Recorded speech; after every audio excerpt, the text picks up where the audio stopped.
Well, good morning, everybody. It's good to be back with you here again. For those who haven't met me before, don't know me, my name is Nick Roberts. I worship at a church in Eastney in Portsmouth, and it's really good to be here with you today. Some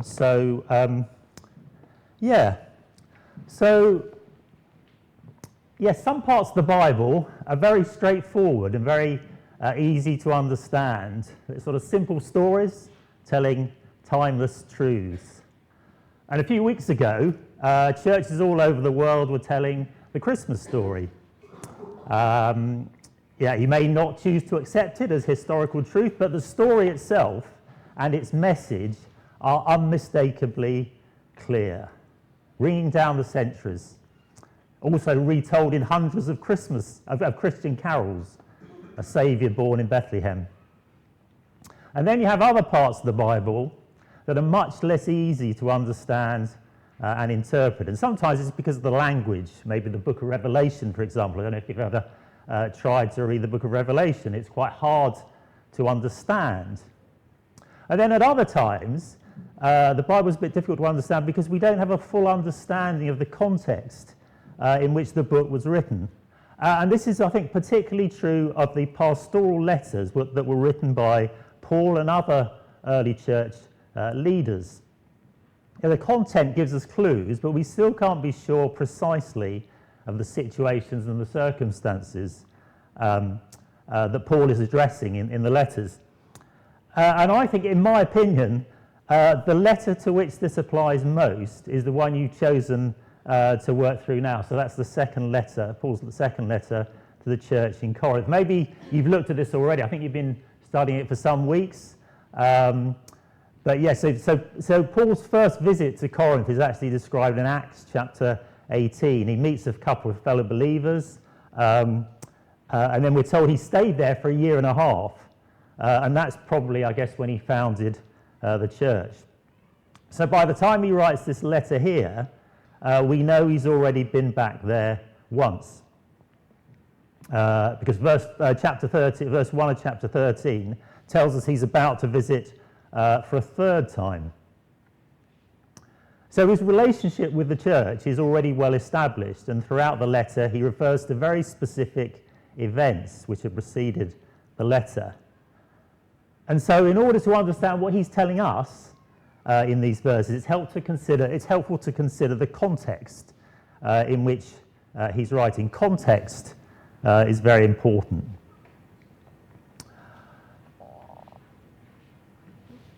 So the Corinthian church, don't know what they look like. These three ladies here maybe look something like that. So Paul's first letter to the Corinthian church tells us about some of the challenges which it faced. These include quarrels between church members, sexual immorality, lack of care and compassion for one another, and misuse of spiritual gifts.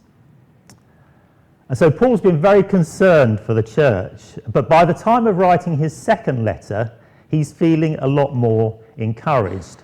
In chapter 7, which I guess you'll look at fairly soon, in chapter 7, he describes how his co-worker Titus, who we heard from earlier, so Titus has just visited the church, and he's come back with good news. In verse 15 of chapter 7, the church members were all obedient, receiving him with fear and trembling. And so he says in verse 16 about the church, Paul, I am glad I can have complete confidence in you. But there's still two groups of people who continue to give him cause for concern. And firstly, there's the false teachers, men who visited the church after Paul and whom he describes with heavy sarcasm actually as super apostles.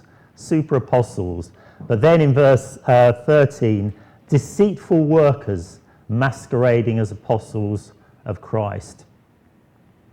So these men seem to have tried to discredit Paul's message by making personal attacks on him. They say he's unimpressive in appearance, untrained as a speaker, and various other sort of personal insults. And they come from outside the church. But secondly, it seems that there are those within the church who have been stirring up opposition to Paul and to his teaching, maybe influenced by these impressive outsiders, these sort of super apostles. And these people, these troublemakers, seem to be people of influence within the church. So in chapter 2, at the start of the letter, Paul talks about being distressed by those who should have made me rejoice. So the sense you have from reading the letter here is that the main body of the church is essentially good, sound and solid people, but that there are a few individuals in the church who may be trying to sow division. And so Paul's purpose in writing this letter is to implore the well-intentioned majority not to be misled by a small but probably quite vocal minority. So not to be swayed by them, but instead to hold firm to the sound teaching of Paul and his fellow believers when they founded the church. And we see this very clearly in the verses that we're looking at that were read earlier. So what we've got in these verses is what you might call tough love from Paul. So hard words urging the Corinthians to behave in a way consistent with the way they were first taught. And these hard words are sandwiched between two affectionate appeals. Firstly, chapter 6, verses 11 to 13. We have opened wide our hearts to you. Open wide your hearts also, that's to us. We've opened wide our hearts to you. And then in verses 2 and 4 of chapter 7, make room for us in your hearts. You have such a place in our hearts that we would live or die with you.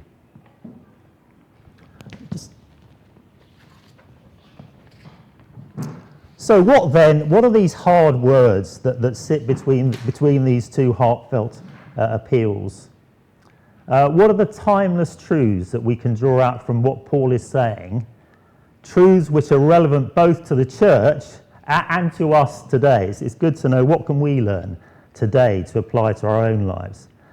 And I think there are three key points Paul makes, which are as follows. Firstly, it's verse 14 of chapter 6. Paul says, do not be yoked together with unbelievers. Do not be yoked together with unbelievers. And so the literal image is of a pair of animals, oxen, for example, joined by a wooden bar, as they are here, fitted around their respective necks to enable them to pull a plough. So it conjures up a kind of picture of heavy labour, and the implication of the word yoked is that they are so closely joined together that they've no option other than to move in exactly the same direction as each other. Where one goes, the other follows. That's another maybe more contemporary example. If you've ever played table football, you have to move them across, and each one they have to move together. So so that's what we're looking at here. So in this context, to be yoked is clearly a bad thing. It's a bad thing. And so Paul underlines this by giving us a number of what you might call contrasting pairs, which are opposites of each other, polar opposites of each other, and which by their nature pull in different directions. So these pairs then. So firstly we've got righteousness and wickedness. It's in verse 14. Then we have light and darkness. And this echoes the introduction to John's Gospel, which it says about Jesus, the light shines in the darkness. And then thirdly, specifically relating to Jesus this time, we have Christ and Belial, which is another name for the devil. So Christ and Belial. And then fourthly, and this leads us back to Paul's instruction to us, believer and unbeliever. Do not be yoked with unbelievers. And actually, accepting this final opposing pair may be quite painful for us. So the others are fairly clear opposites, righteousness and wickedness, good and evil, light and darkness, Christ and the devil, clear opposites. But as Christian believers, many of us are very close to people who are not believers. Maybe good friends, maybe family members. And so surely the Bible is not actually teaching us that we should have nothing to do with unbelievers. Surely that's not what the Bible's saying. So let's consider a few applications then. How this principle of not being yoked with unbelievers, how does this work out in practice? And so the first example I'm going to look at is marriage. Marriage. And that's one of the most frequent applications I've heard of these verses being used. Marriage. And basically the advice is to avoid getting married to someone who does not share your love of Jesus Christ.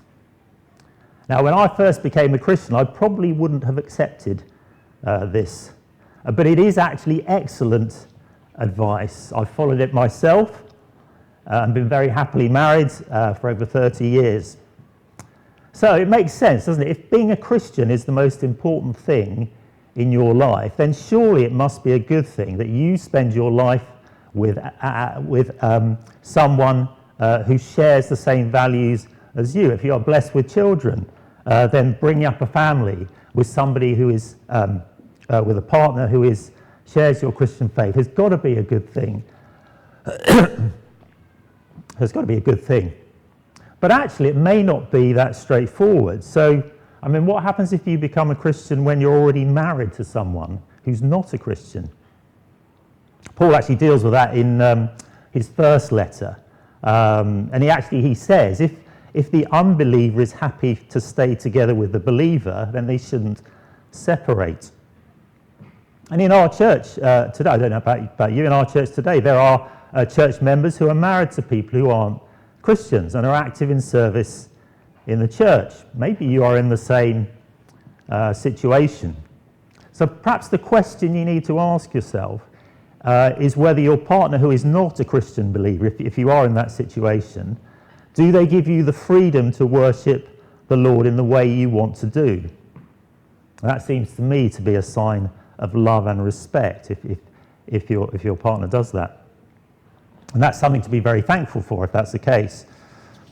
And I think as well as Christians, it's really important that if there are people in your church who are married to people who aren't Christians, you need to show warmth and friendship to them as a church family, even though they may not share the same faith. Because maybe over time, it may not happen, but maybe over time, through the witness of others, they too will come to find faith in Jesus themselves.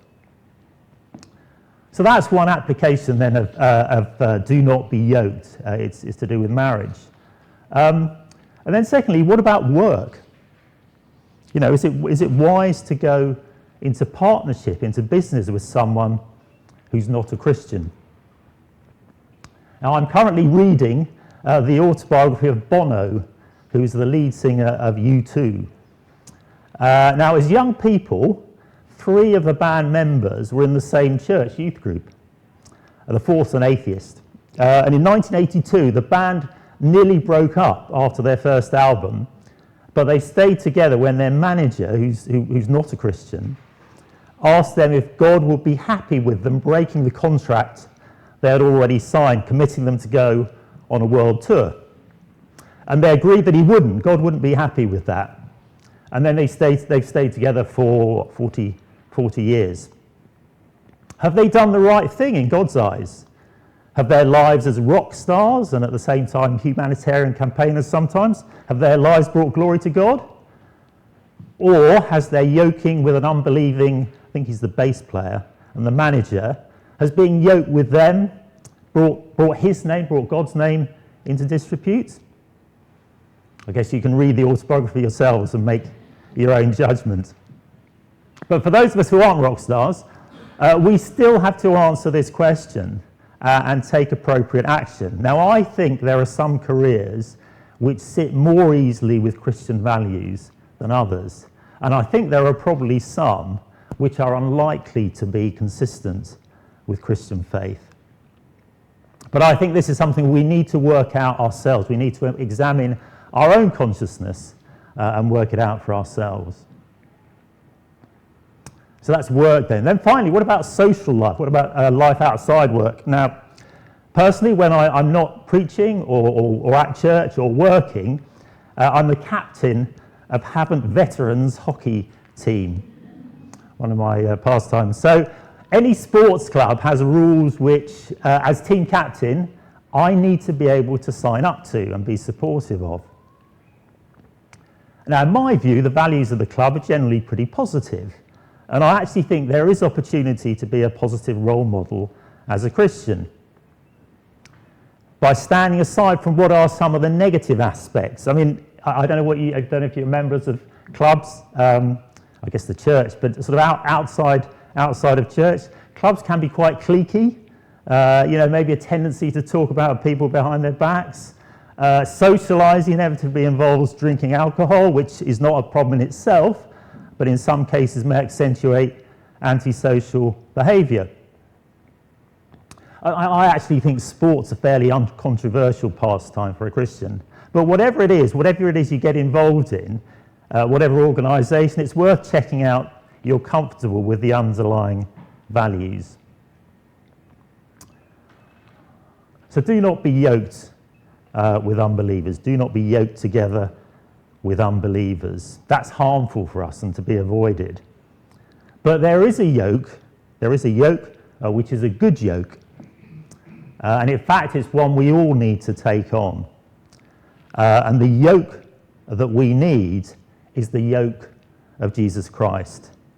And Jesus says that himself in Matthew 11, verse 29. He says, "Take my yoke upon you, and you will find rest for your souls. For my yoke is easy, and my burden is light." And Jesus actually precedes that statement by telling his hearers in the previous verse 28, "Come to me," he says, "come to me, all who are weary and burdened, and I will give you rest. My yoke is easy." So come to me, all you who are weary and burdened. Maybe that's you. Maybe that's you. If so, why not take Jesus at his word and take him up on this offer of rest for your souls?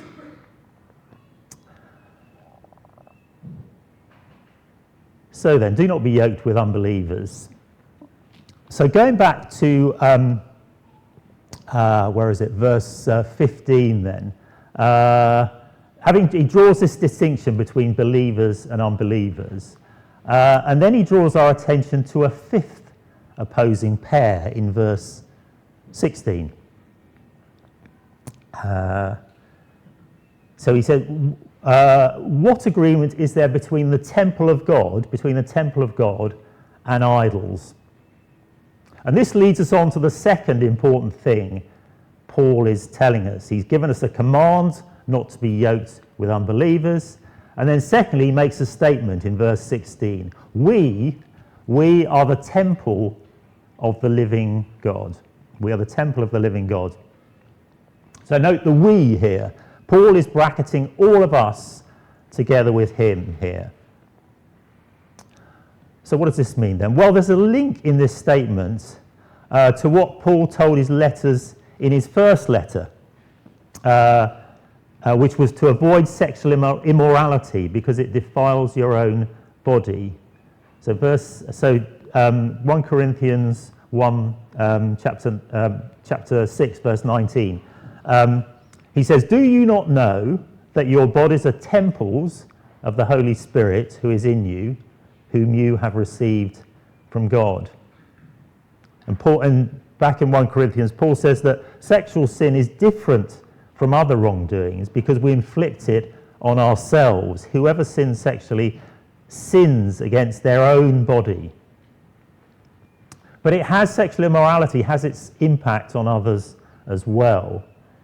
Infidelity leads to the breakdown of trust and broken marriages. And so in his second letter, I think, Paul is extending this metaphor of the temple to wrongdoing in general, not just sexual immorality. And so he goes on in verses 17 to 18 to underline the importance of how we live our lives with some quotes from the Old Testament, which back up the importance of walking with God and being separate from those who do wrong. So he refers, there's a number of quotes in here. Some of them come from, one comes from Ezekiel, and verse 17, Isaiah he's quoting when he says, "Come out from them and be separate. Touch no unclean thing, and I will receive you."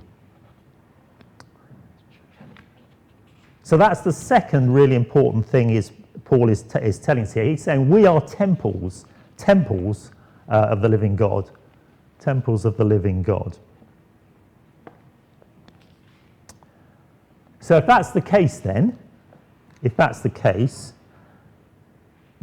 the right response to this reality? If we are temples of the living God, what do we need to do?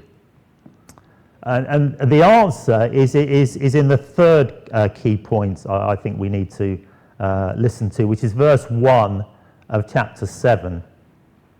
Verse 1 of chapter 7. "Let us purify ourselves from everything that contaminates body and spirit, purifying holiness out of reverence for God." Purifying holiness out of reverence for God. Now, the word holiness sometimes comes with quite unhelpful connotations, maybe implying something quite superficial. "Oh, he's really holy," is not necessarily what it really means. What it really means is coming away from something and setting yourselves apart. So what does this look like in practice? And maybe the best way, or the best, or a good verse to put in your minds is 1 Peter 3, verse 15. Peter says, "In your hearts, set apart," revere is the other translation, "set apart Christ as Lord." Set apart Christ as Lord in your hearts. So being set apart doesn't necessarily mean we cut ourselves off from the world, although throughout history some people, monks, nuns, hermits, they've done that to a degree in order to be able to pray more, I guess, to spend more time with God. But Jesus actually instructs us, whatever we do, whether we're a nun or a hermit or not, we are to be in the world, but not of the world. In the world, not of the world. So we need to be fully engaged with the world around us as caring and compassionate human beings. Kindness, Ian was talking about kindness, wasn't he? Kindness is how we need to be. We need to be kind people.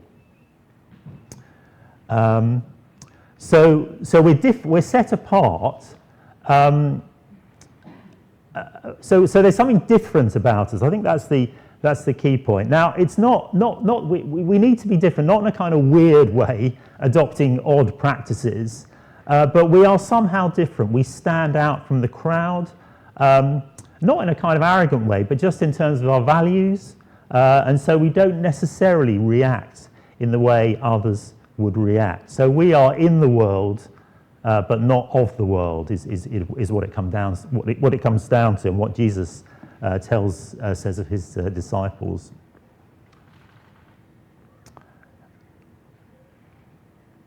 Okay, so that's the third thing then, perfecting holiness out of reverence for God.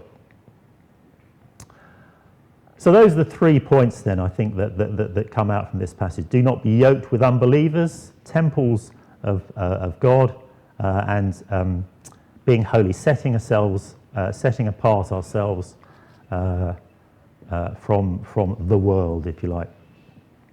And in closing then, I'd just like to, there's a couple of general lessons I think come out today from these verses and the letter in general, I think, that I think are helpful to remember.